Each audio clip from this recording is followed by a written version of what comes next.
21ನೇ ವಿದ್ಯೆ ಗಜಲಕ್ಷಣ ವಿದ್ಯೆ.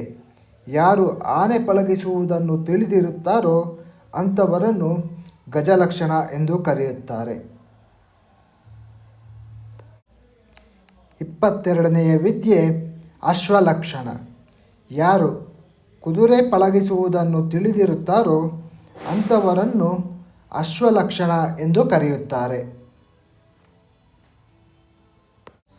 23ನೇ ವಿದ್ಯೆ ಮಲ್ಲಪಟು ವಿದ್ಯೆ. ಯಾರು ಕುಸ್ತಿ ವಿದ್ಯೆ ತಿಳಿದಿರುತ್ತಾರೋ ಅಂಥವರನ್ನು ಮಲ್ಲಪಟು ಎಂದು ಕರೆಯುತ್ತಾರೆ. ಈಗಿನ ಕಾಲದಲ್ಲಿ ಹೇಳುವುದಾದರೆ ಮಾರ್ಷಲ್ ಆರ್ಟ್ಸ್ ತಿಳಿದವರು, ರೆಸ್ಲಿಂಗ್ ತಿಳಿದವರು, ಕುಸ್ತಿ ವಿದ್ಯೆ ತಿಳಿದವರು ಹೀಗೆ ಹೇಳಬಹುದು. 24ನೇ ವಿದ್ಯೆ ಪಾಪಕರ್ಮ ವಿದ್ಯೆ.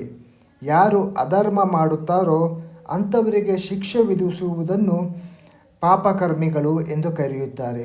ಈಗಿನ ಕಾಲದಲ್ಲಿ ಹೇಳುವುದಾದರೆ ನೇಣು ಹಾಕುವವರನ್ನು ಪಾಪಕರ್ಮಿಗಳು ಎಂದು ಹೇಳಬಹುದು. 25ನೇ ವಿದ್ಯೆ ದೋಹಳೆ ವಿದ್ಯೆ. ಯಾರು ದೊಡ್ಡ ಡ್ರಮ್ ಬಾರಿಸುತ್ತಾರೋ ಇವರನ್ನು ದೋಹಳರು ಎಂದು ಕರೆಯುತ್ತಾರೆ. 26ನೇ ವಿದ್ಯೆ ಗಂಧವಾದಿ ವಿದ್ಯೆ. ಯಾರು ಅಲಂಕಾರಿಕ ವಸ್ತುಗಳನ್ನು ತಯಾರಿಸುತ್ತಾರೋ ಅಂಥವರನ್ನು ಗಂಧವಾದಿಗಳು ಅಥವಾ ಸೆಂಟ್ ಮೇಕರ್ಸ್ ಎಂದು ಕರೆಯುತ್ತಾರೆ. 26ನೇ ವಿದ್ಯೆ ಲೋಹಶಾಸ್ತ್ರಜ್ಞ ಅಥವಾ ಮೆಟಲಿಸ್ಟ್. ಯಾವ ವ್ಯಕ್ತಿ ಎಲ್ಲ ರೀತಿಯ ಲೋಹಗಳ ಬಗ್ಗೆ ತಿಳಿದಿರುತ್ತಾನೋ ಅಂಥವನನ್ನು ಲೋಹಶಾಸ್ತ್ರಜ್ಞ ಎನ್ನುತ್ತಾರೆ. ಉದಾಹರಣೆಗೆ ಕಬ್ಬಿಣದ ಅದಿರು, ಚಿನ್ನದ ಅದಿರು ಎಕ್ಸೆಟ್ರಾ. 28ನೇ ವಿದ್ಯೆ ಖನಿವಾದಿ ವಿದ್ಯೆ ಅಥವಾ ಮಿನರಲ್ ಕಂಟೆಂಟ್ ರಿಸರ್ಚರ್. ಖನಿಜಗಳು ಸಿಗುವ ಪ್ರದೇಶ ಹುಡುಕುವ ಪಂಡಿತನಿಗೆ ಖನಿವಾದಿ ಎಂದು ಹೇಳುತ್ತಾರೆ. 29ನೇ ವಿದ್ಯೆ ರಸವಾದಿ ವಿದ್ಯೆ. ಯಾರು ನಕಲಿ ವಜ್ರ, ಚಿನ್ನ, ಮುತ್ತು, ರತ್ನಗಳನ್ನು ತಯಾರಿಸುತ್ತಾರೋ ಅಂಥವನನ್ನು ರಸವಾದಿ ಎಂದು ಕರೆಯುತ್ತಾರೆ. 30ನೇ ವಿದ್ಯೆ ಅಗ್ನಿಸ್ತಂಭ ವಿದ್ಯೆ. ಯಾರು ಅಗ್ನಿಯನ್ನು ಮಂತ್ರಶಕ್ತಿಯಿಂದ ಆರಿಸುವ ವಿದ್ಯೆ ತಿಳಿದಿರುತ್ತಾರೋ ಅಂಥವರಿಗೆ ಅಗ್ನಿಸ್ತಂಭ ಎನ್ನಲಾಗುತ್ತದೆ.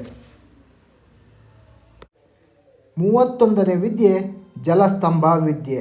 ಯಾರು ನೀರಿನ ಸಮುದ್ರದಲ್ಲಿ ಅಥವಾ ಜಲಾಶಯದಲ್ಲಿ ಸ್ತಂಭ ರೂಪದಲ್ಲಿ ಮೇಲಿರುತ್ತದೋ ಅದನ್ನು ನೀರಿನಲ್ಲಿ ಇದ್ದು ಬಾಧೆ ತಟ್ಟದಂತೆ ತಡೆಯುವ ಒಂದು ಮಂತ್ರವಿದ್ಯೆ ಹಾಗೂ ನೀರಿನ ಸಹಾಯದಿಂದ ಆಕಾಶದಲ್ಲಿ ನಿಲ್ಲುವ ಮಂತ್ರವಿದ್ಯೆ.